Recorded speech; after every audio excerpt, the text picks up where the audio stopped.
You sit down with a cup of tea, a few pension statements, and that rough retirement plan you have been carrying around in your head for years, and suddenly, one date throws everything off. Maybe your plan was simple: work until 55, or get to 55, take some tax-free cash, cut your hours, and use part of your private pension to bridge the gap. Maybe it was never about luxury, just breathing space, a little more control, a chance to step back from full-time work without falling behind on the mortgage or the bills. Then you look at the calendar and realize April 2028 may not fit the plan you thought it did. That is the part catching people out, not because they have done anything reckless, not because they failed to save, but because many still assume that once you reach 55, your private pension is simply available if you want it. For a long time, that has been the rule most people carried around in their minds. 55 meant access, but that is no longer the full picture. From 6 April 2028, the normal minimum pension age, the earliest age most people can usually access their private pension, rises from 55 to 57, and that sounds like a small technical change until you put it next to a real-life plan.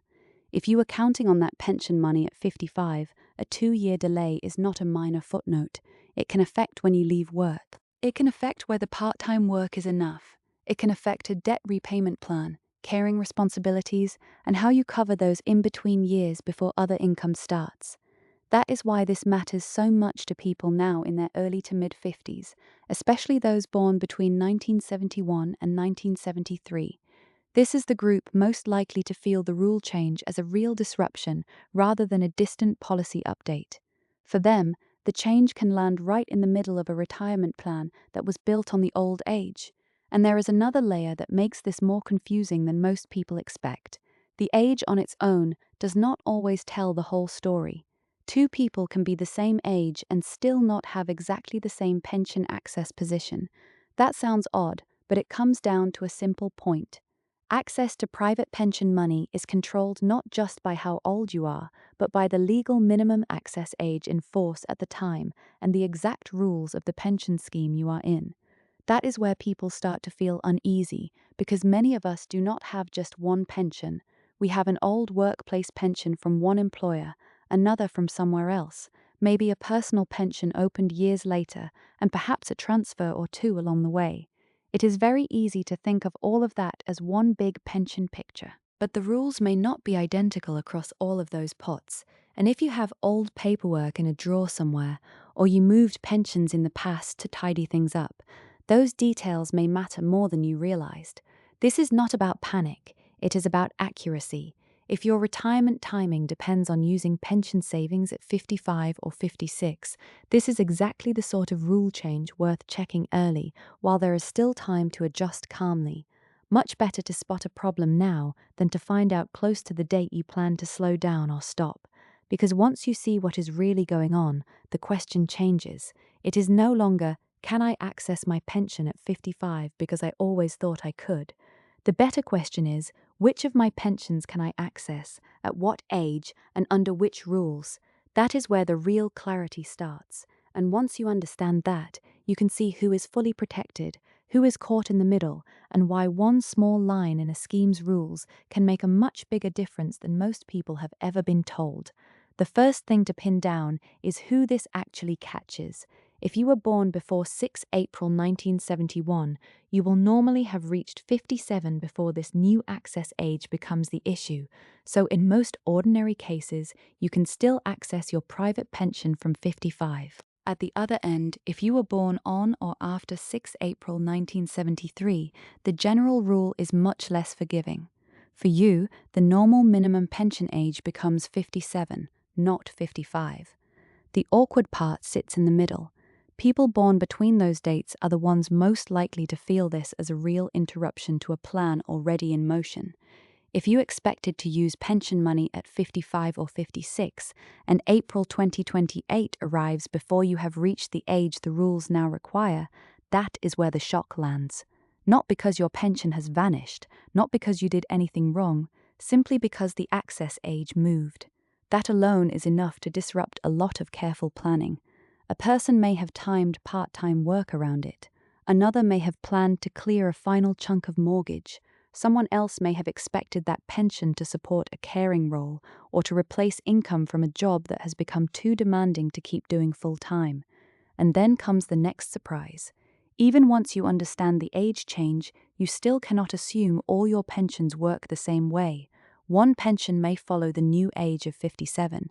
Another may have something called a protected pension age. That sounds technical, but the idea is fairly simple. It means some pension schemes hold a valid right under specific rules to let benefits be taken earlier than the standard minimum age. The important thing is what this does not mean. It does not mean every old pension automatically has this protection. It does not mean that joining a workplace scheme many years ago guarantees earlier access. And it does not mean that because one pension lets you in earlier, all the others will too. This is where people can get caught out, especially if they have changed jobs several times and built up a collection of small pension pots over the years. On paper, it all looks like one retirement fund. In reality, each pot may sit under different scheme rules with a different access age attached to it. So if you have 3 old pensions, you may need to check 3 separate positions. That check matters because memory is not enough here. A vague recollection of being told years ago that you could take benefits at 55 is not the same as having a protected right that still applies. What matters is the legal status of that scheme and the provider's own records. In plain terms, you may need to read the scheme documents or ask the provider directly, very specifically, whether that pension has a protected pension age. One online login. Lower charges, perhaps? Easier to keep track of. On the surface, that can look like a smart move. But if one older pension carried a valid protected access age, moving it without checking the consequences could mean that protection does not survive the transfer. That is the part many people never realize until much later. The money moves across, but the earlier access right may not move with it. In some cases, that protection can be lost, and once it is gone, it may be very hard or impossible to put back. So before looking at fees, fund choice, or convenience, there is another question that deserves equal weight. Does this pension have any protected access age? And if I transfer it, will I lose that right? That is why this is not just a story about one rule change in 2028. It is also a story about small administrative decisions that can quietly reshape retirement timing by years. And once that becomes clear, the next question becomes much more practical. If 55 or 56 was meant to be the bridge into a gentler working life, what do you do if that bridge is suddenly not there when you expected it to be? If that bridge disappears, the problem is usually not that your retirement has failed. It is that the timing has changed. And timing, in real life, can matter just as much as the total amount saved. A lot of people in this position are not trying to fund some grand early retirement. They are trying to make a practical move, step away from a demanding job, cut down to 3 days a week, help an older parent, support a partner, get through the final stretch of a mortgage, create a bit of breathing room before state pension age arrives. So if pension access moves back by up to 2 years, the question becomes very simple. What fills that gap? For some, it may mean working longer than planned, even if only part-time. For others, it may mean using non-pension savings first, if there are any. Some may decide to delay taking benefits and redraw the plan completely. Others may realize the original date needs to shift. That is not cheerful news, but it is usable news, because a plan can be adjusted.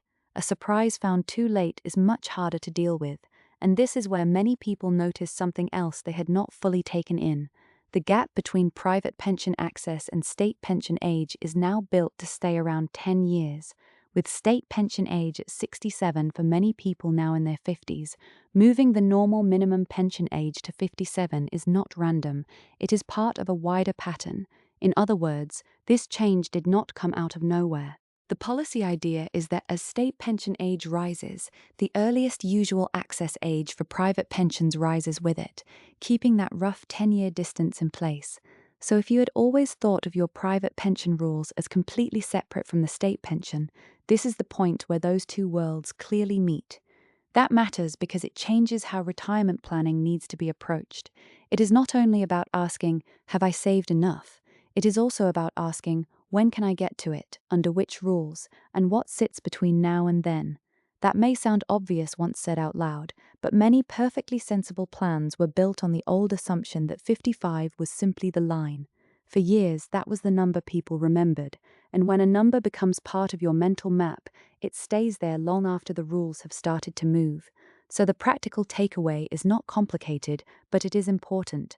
Check each pension separately, not just the total value, not just the projected income, the access age, the scheme rules, whether any protected pension age applies, and if anything is unclear, ask the provider directly and ask plainly.